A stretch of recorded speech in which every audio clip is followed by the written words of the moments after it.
Hello नमस्ते everyone and welcome to my channel Clarity Connection. आज का ये जो वीडियो है इसका टॉपिक ये है कि Indian house wife till when will you play the victim card.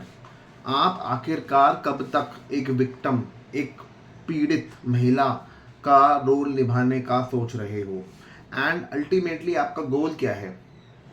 मतलब इसमें एक्चुअली ये इस वीडियो का टॉपिक है कि महिलाएं जो इंडियन मिडिल क्लास में हैं, शादीशुदा हैं, हाउसवाइफ हैं, वो अल्टीमेटली अपनी लाइफ से चाहती क्या हैं, रियल उद्देश्य क्या है, रियल प्रॉब्लम क्या है उनकी लाइफ की। बहुत क्लैरिटी, सुकून देने वाला वीडियो होगा और आपको एक राइट डायरेक्शन में लेके जाने वाला ये वीडियो होगा। तो जितनी भी शादीशुदा फीमेल्स हैं जी या जिनकी शादी होने वाली है, इस वीडियो को ज़रूर देखें एंड जो उनके हस्बैंड हैं या जो उनके पार्टनर्स हैं वो भी ये वीडियो देखें, ताकि जहाँ जहाँ आपके इनपुट की ज़रूरत है वहाँ वहाँ आपको भी पता हो कि आपको कहाँ इनपुट देना है। तो इस चैनल पे अगर नए आए हो तो अभी इस चैनल को सब्सक्राइब कर लो, वीडियो को अभी ही लाइक कर दो टॉपिक को सुनते ही। तो अब बात इंडियन हाउसवाइफ्स की है जिनकी शादी हो चुकी है, ठीक है। एंड समझ में ये नहीं आता, क्योंकि मैं जितनी भी अपनी ऑब्जर्वेशन में महिलाएं देख रहा हूँ और अपने एक्सपीरियंस से जो मैंने समराइज़ करके कुछ चुनिंदा कुछ पैटर्न्स निकाले हैं, उसमें समझ में नहीं आता कि in which direction they want to go. अब हो क्या रहा है कि एक तरफ इंडियन हाउसवाइफ विक्टिम कार्ड बहुत बढ़िया प्ले करती हैं कि हमने तो इसकी वजह से कुछ नहीं करा, या हमने इसकी वजह से अपनी ज़िंदगी में ये नहीं करा, पहले बच्चे छोटे थे तो हमने कुछ नहीं करा, फिर बच्चे बड़े हुए तो उनकी पढ़ाई की चिंता करने में की वजह से हमने कुछ नहीं करा, अल्टीमेट फिर पति के वजह से कुछ नहीं करा, कुछ ना कुछ की वजह से हम चिंता ही करते रहे और हमने कुछ नहीं करा। अब सबसे बड़ा जो टास्क इंडियन हाउसवाइफ करती हैं अपनी लाइफ में, जो हाउसवाइफ होती हैं, वो है चिंता करना। अब ये चिंता करना एक बहुत बढ़िया टास्क है, क्योंकि ये करना आसान है, आपके टाइम को पूरी तरह ऑक्यूपाई करता है। आपको शाम को अपने फ्रेंड से बातचीत करने का, चिट चैट करने का, अपनी माँ से, अपनी बहन से बातचीत करने का बहुत बढ़िया ये टॉपिक देता है चिंता करना, ठीक है। कि बच्चा क्या कर रहा है, पति क्या कर रहा है, बच्चा बड़ा है, बच्चा छोटा है तो उसको क्या कराएं, बड़ा है तो उसको क्या कराएं, और घर में सास ससुर हैं तो ऐसा हुआ वैसा हुआ, ये सब। अब इसमें बात ये है कि ये आखिर कब तक चलेगा। What is your real intention, आपका रियल इरादा क्या है। क्या एक्चुअली में प्रॉब्लम है लैक ऑफ अपॉर्चुनिटी, या एक्चुअली में प्रॉब्लम है lack of intention to do anything. Because हो क्या रहा है, विक्टिम कार्ड खेलते खेलते एक टाइम ऐसा आ चुका है कि आप इस कार्ड को खेलते खेलते ही एक कंफर्ट जोन में पहुंच चुकी हो, क्योंकि आपको इस कार्ड को खेलने से कोई एक्शन नहीं लेना, किसी चीज़ के बारे में सिंसियरली एफर्ट्स नहीं डालने, और आपको अपना टाइम और एनर्जी वहाँ एलोकेट नहीं करनी। सिर्फ आपको बैठ के विक्टिम कार्ड खेलना है, कभी अपने बच्चों के नाम का, कभी अपने पति के नाम का, या कभी अपने इन लॉज के नाम का, या पति के बाकी के रिलेटिव्स के नाम का।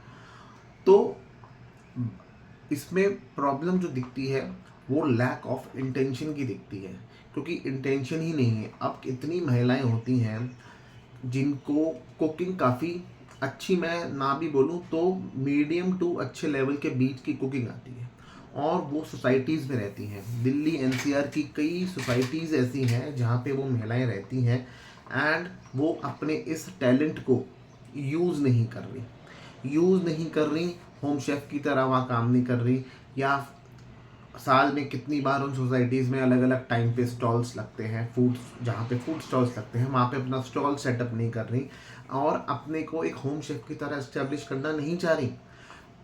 क्यों? क्योंकि उसमें मेहनत पड़ेगी, एफर्ट डालना पड़ेगा, कुछ ऐसा करना पड़ेगा जो आज तक कभी किया नहीं, तो it will take them out of their comfort zone. तो इस वजह से कुछ ना ही करें, वो ही सबसे बेस्ट ऑप्शन है। कितनी महिलाएं हैं जो एकेडमिकली इतना अच्छी तरह क्वालिफाइड हैं बिफोर मैरिज, वो इतनी अच्छी तरह पढ़ाई उन्होंने कर रखी होती है और सब उनका क्वालिफिकेशन बहुत अच्छी होती है, तो ये अगर चाहें तो आफ्टर मैरिज अपने टाइम को बेटर ढंग से यूटिलाइज करने के लिए ट्यूशन्स दे सकती हैं, कोचिंग दे सकती हैं, नहीं करती। बहुत ऐसे काम हैं, बहुत ऐसी चीज़ें हैं जो पहले सीख के तो फिर आप कर सकते हो और पैसा कमा सकते हो। कुछ नहीं करना, वीडियो एडिटिंग कर सकते हो आप, न्यूमरोलॉजी कर सकते हो आप, एस्ट्रोलॉजी प्रैक्टिस कर सकते हो, यूट्यूब पे वीडियोस बना सकते हो। अगर आप वही एकेडमिकली अगर अच्छे हो तो आप ट्यूटर की तरह या कोच की तरह काम कर सकते हो। आपको अगर योगा अच्छी आती है, आप नेचुरोपैथी जानते हो या आप आयुर्वेद जानते हो, तो आप अपनी सोसाइटी में योगा क्लासेस दे सकते हो, मेडिटेशन क्लासेस ले सकते हो।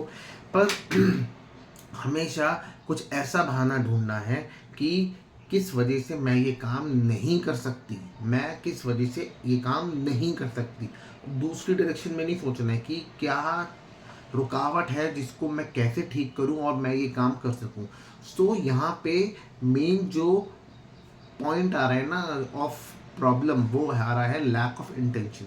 इंटेंशन ही नहीं है कुछ करने की, दैट्स वाई आप जहाँ हो वहीं बैठी हो और अगले कई सालों तक वहीं बैठी रहोगी और अपना विक्टिम कार्ड खेलती रहोगी। अब क्या है, आज के डेट में मैं ये देख रहा हूँ कितनी ही, मैं रियल लाइफ केसेस बताता हूँ आपको, कितनी ऐसी फैमिलीज़ हैं जहाँ पे जो हस्बैंड है और जो बच्चे हैं वो सेपरेट रहते हैं, इन लॉज के साथ नहीं रहते ये लोग। तो हस्बैंड वाइफ दो बच्चे अलग रहते हैं, एंड जो हस्बैंड और बच्चे हैं ये पूरी तरीके से सपोर्ट करना के लिए रेडी हैं या सपोर्ट करते हैं। बावजूद इसके फिर भी जो घर की वो हाउसवाइफ है, जो महिला है, कुछ करने को रेडी नहीं है। घर के जो हस्बैंड है उसका वर्क शेड्यूल इस टाइप का है कि उसको ऑफिस जाने की इतनी कोई कंपल्शन नहीं है, वो घर से भी अपना काम मैनेज इजीली कर सकता है। दूसरी तरफ जो घर के उसके बच्चे हैं वो स्कूल चले जाते हैं, और स्कूल के बाद भी जब वो आते हैं तो जो हस्बैंड है वो उसने यहाँ तक उसको कमिटमेंट दे रखा है कि भाई अगर आपको एक पर्टिकुलर टाइम में घर से बाहर जाना है या एक पर्टिकुलर टाइम में आपको किसी एक्टिविटी में एंगेज होना है तो आप मुझे एडवांस में बता दो, I will look after the kids, and उनका खाना पीना जो भी है, स्कूल से आए कपड़े बदलना, ये सब जो भी है वो मतलब हस्बैंड इस टाइप के सारे काम वो बच्चों के करने को रेडी है जो एक महिला को करने पड़ते हैं। और अगर खाना बनाने की भी अगर दिक्कत है या क्लैश कर रहा है वो आपकी एक्टिविटी के टाइम के साथ, तो कुक लगाने को भी रेडी है। पर बावजूद इसके जो महिला है, जो हाउसवाइफ है, वो कम्प्लीटली डिनायल मोड में ही है कि ये चीज़ नहीं हो सकती, ये चीज़ कैसे करें, ये चीज़ कैसे करें। हस्बैंड ना सिर्फ financial support but non financial support उसको मोटिवेट करता है, उसको पूरी तरह रास्ते निकाल के प्रॉब्लम में से बताता है। बावजूद इसके कोई भी रोड मैप रेडी नहीं हो पाता उसके काम करने का, and at the end victim card ही खेल लो कुछ सालों बाद कि यार ये हम तब कर तो लेते पर हमने, फिर बाद में बैठ के करो रिग्रेट। अभी खेलो विक्टिम कार्ड, बाद में करो रिग्रेट। तो अल्टीमेटली एक्चुअली एक्टिवली आपने कुछ नहीं करा, आपने बस अपना सारा टाइम वेस्ट कर दिया। अब हस्बैंड जब यहाँ तक आपको सपोर्ट करने को रेडी है कि मैं बच्चों को, अभी सुबह का टाइम है, बच्चे सो रहे हैं, तुम चले जाओ नीचे पार्क जाओ, अब तुम ओवरवेट हो, तुम बेडॉल हो चुकी हो, तो तुम जाओ अपना वर्कआउट करो, योगा करो, और जॉगिंग करना है जॉगिंग करो, वॉकिंग करनी वॉकिंग करो, स्ट्रेचिंग करो, एंड अपने ऊपर 30 से 45 मिनट टाइम इन्वेस्ट करके आओ। मैं पीछे से बच्चों को देख लूँगा, मैं उनको सुबह उठेंगे मैं ब्रश करा दूँगा, दूध पिला दूँगा, जो भी सुबह के काम है वो सब करा दूँगा, और उतनी देर में तुम वापस आ जाओगी। तब तुम मेरे ऑफिस के लिए लंच बना देना और बच्चों को आगे के जो काम है वो करा देना, 15-20 मिनट का रेस्ट लेके। मतलब मेरे को ऑफिस जाने की भी कोई इतनी कंपल्शन इस टाइम की नहीं है कि मुझे इसी टाइम पे पहुंचना है तो तुम्हें इस टाइम तक लौट के आना पड़ेगा।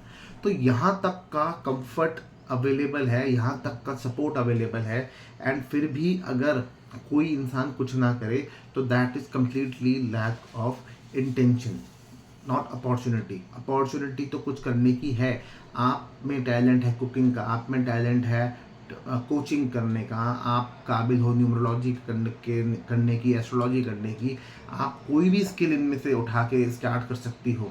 एंड हस्बैंड को तो दिखता है ना कि आप में क्या चीज़ अच्छी है, क्या चीज़ आप आगे किस चीज़ पे कैपिटलाइज कर सकती हो। हस्बैंड तो इतने साल आपके संग रहा, उसको पता है आपके क्या स्ट्रेंथ्स हैं, तो उस स्ट्रेंथ पे ही आप आगे वर्क ऑन करके आगे उस चीज़ को मोनेटाइज कर सकती हो। पर क्योंकि इंटेंशन नहीं है, इसलिए कोई भी स्टेप लेने में आप डिनाई करते हो।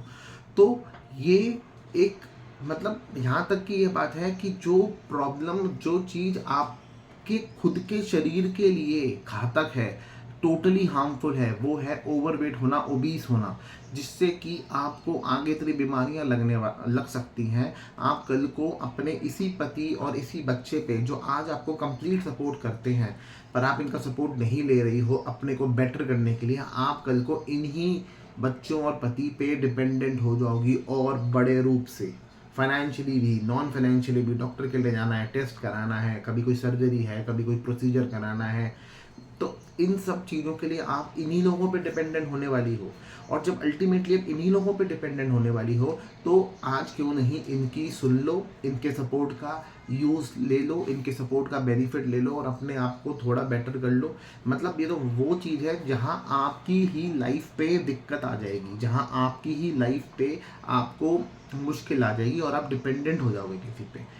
माना कि आप अच्छा खाना बनाते हो, आप होम शेफ बन सकते हो, पर आप नहीं बने, तो इससे आपके ऊपर कोई दिक्कत नहीं आई, पर यहाँ आपके ऊपर फिजिकल दिक्कत आ जाएगी, प्रॉब्लम्स आ जाएंगी, बीमारियां लग जाएंगी। पर बाकी सब चीज़ों में भी कम से कम आप फाइनेंशियली थोड़ा सा अर्निंग हो जाओगे, तो आपको खुद को अच्छा लगेगा, आपकी डिपेंडेंस कम होगी। सो महिलाओं का अल्टीमेटली, जो हाउसवाइफ हैं, उनका अपनी डिपेंडेंसी औरों पे कम हो जाए, इस डायरेक्शन में कुछ भी नहीं है। सिर्फ अपनी डिपेंडेंसी जो है वो ही रहे, कम करने की डायरेक्शन में एक भी कदम नहीं उठाना। ये मिडिल क्लास इंडियन हाउसवाइफ की मेंटालिटी बन गई है। एंड कहने को जब पूछो कि आप करते क्या हो, तो बोलना ये होता है कि हम तो घर संभालते हैं। भाई घर में आप डायरेक्टली क्या संभालते हो? घर में झाड़ू पोछे वाली आती है, बर्तन वाली आती है, कुक आता है, आपके करने वाले कौन से काम रहे? आप बस अपने बच्चों को संभालती हो, वो भी कुछ टाइम के लिए, क्योंकि बाकी के टाइम आपका पति रेडी है आपको सपोर्ट करने के लिए, बच्चों को संभालने के लिए। सो सिर्फ काम वाली के ऊपर खड़े रहना और उसको बोलना यहाँ से साफ करो, वहाँ से साफ करो, या नीचे से झाड़ू निकाल के करो, उधर से झाड़ू निकाल के करो, इस सुपरविजन को आप काम बोलते हो। ये सुपरविजन एक्चुअली में कोई काम नहीं है। ये सुपरविजन डेली बेसिस पे सर पे खड़े होके करने की रिक्वायरमेंट नहीं है, पर ये आपको करना ज़रूरी है। क्यों? क्योंकि कहीं ना कहीं कुछ ना कुछ तो आप जस्टिफाई करो कि आप घर में रह रहे हो इतने टाइम, तो आप कुछ तो कर रहे हो, तो उस कुछ तो को भरने के लिए आपका ये सुपरविजन होता है। इसी तरीके से बच्चों की चिंता होती है, तो ये सब सुपरविजन, ये सब चिंताएं, ठीक है, ये एक तरीके से खोखले टास्क हैं, खोखले। यहाँ एक्टिवली आप कुछ नहीं कर रहे हो, सिर्फ इस गलत फहमी में हूँ कि हाँ मैंने कुछ किया, मैंने बच्चों के लिए चिंता करी, मैंने घर को मैनेज करा। एक्चुअली मैं ऑन द ग्राउंड आपने अपनी ज़िंदगी के लिए, अपने शरीर के लिए, अपने माइंड के लिए कुछ भी नहीं करा। ठीक है, तो यहाँ पे महिलाओं से ये अपील है कि इस वीडियो को देखिए और समझिए और आइडेंटिफाई करिए कि क्या वो चीज़ है, कौन सी वो चीज़ है जो आप कर सकते हो और आगे उस चीज़ पे कैपिटलाइज कर सकते हो। अपने पार्टनर के साथ बैठ के डिस्कस करो और अपने लिए बीच का रास्ता निकालो। बहुत ऐसे पति हैं, बहुत ऐसे बच्चे हैं जो अपनी मदर्स को, अपनी वाइफ को सपोर्ट जी जान से सपोर्ट करते हैं कि मेरी मम्मी या मेरी वाइफ भी आगे कुछ बढ़े, किसी डायरेक्शन में आगे बढ़े और रिकग्निशन मिले, ये सोसाइटी में जानी जाए अपनी इस स्ट्रेंथ के लिए, अपनी इस खूबी के लिए। तो मैं जिस सोसाइटी में रहता हूँ, मैं देखता हूँ कितनी ऐसी लेडीज़ हैं जो योगा सिखा रही हैं, जो होम शेफ़ हैं, जो कोचिंग दे रही हैं। तो अपॉर्चुनिटीज़ की कमी नहीं है, डिजिटल मार्केटिंग भी कर रही हैं काफ़ी लेडीज़, तो अपॉर्चुनिटीज़ की कमी नहीं है, कमी है इंटेंशन की, और यही रियल प्रॉब्लम है। अगर आपकी इंटेंशन है तो रास्ते अपने आप बनने लगते हैं। आप अपने पार्टनर से अपनी इंटेंशन लेके डिस्कस तो करो। एंड हस्बैंड से मेरी अपील है, जब भी ऐसी कोई डिस्कशन आपकी वाइफ आपसे करना चाहे, तो शांति से खुले दिमाग के साथ उस डिस्कशन का पार्ट बनो, उसमें अपना इनपुट डालो एंड कोशिश करो किसी तरीके से, अगर आप अफोर्ड कर सकते हो, आपकी विद इन द लिमिट्स है वो चीज़ करना, तो वो रास्ता बना सको आप अपनी वाइफ के लिए, जो उसको आगे लेके जा सके। यही शादी संग रहने का एक मोटिव होता है, common growth, common prosperity, common happiness. तो कैसा लगा आपको ये वीडियो? कमेंट बॉक्स में अपना फीडबैक ज़रूर देना और खुल के बताना कि क्या आपका फीडबैक है, क्या आपकी लाइफ का इस टॉपिक से रिलेटेड क्या एक्सपीरियंस है, अगर आप हस्बैंड हो तो, और अगर आप एक महिला हैं जो शादीशुदा है, वो आप ये सुन रही हैं। एंड चैनल को ज़रूर सब्सक्राइब करना, इस वीडियो को ज़्यादा से ज़्यादा लाइक करो, शेयर करो, ताकि ये मैक्सिमम लोगों तक पहुँचे, मैक्सिमम महिलाओं तक पहुँचे। इसे अपने फ्रेंड सर्कल में ज़्यादा से ज़्यादा शेयर करो। एंड जिन महिलाओं की अभी शादी होनी है, तो प्लीज़ अभी बिफोर मैरिज आपके पास एक पूरा प्लान होना चाहिए कि आपको कैसे पोस्ट मैरिज अपनी टाइम एंड एनर्जी को कैसे एलोकेट करना है, कैसे आपको एक common objective of happiness, prosperity and growth के लिए काम करना है, कॉमन प्रोग्रेस के लिए काम करना है। तो आई होप आपको इस मैसेज इस वीडियो के थ्रू कंप्लीटली क्लियरली मिला होगा एंड आपको ये क्लैरिटी सुकून की तरफ लेके जाएगा। Thank you very much for watching. Subscribe to the channel को ज़रूर सब्सक्राइब करना। मैं ये देखता हूँ मेरे चैनल पे जो जितने भी व्यूअर्स वीडियो देखते हैं, उसमें से काफ़ी ऐसे हैं जिन्होंने सब्सक्राइब नहीं करा है, तो सब्सक्राइब किए बिना वो वीडियो देख के चले जाते हैं। तो I request all of those कि प्लीज़ सब्सक्राइब ज़रूर करें चैनल को। Thank you so much.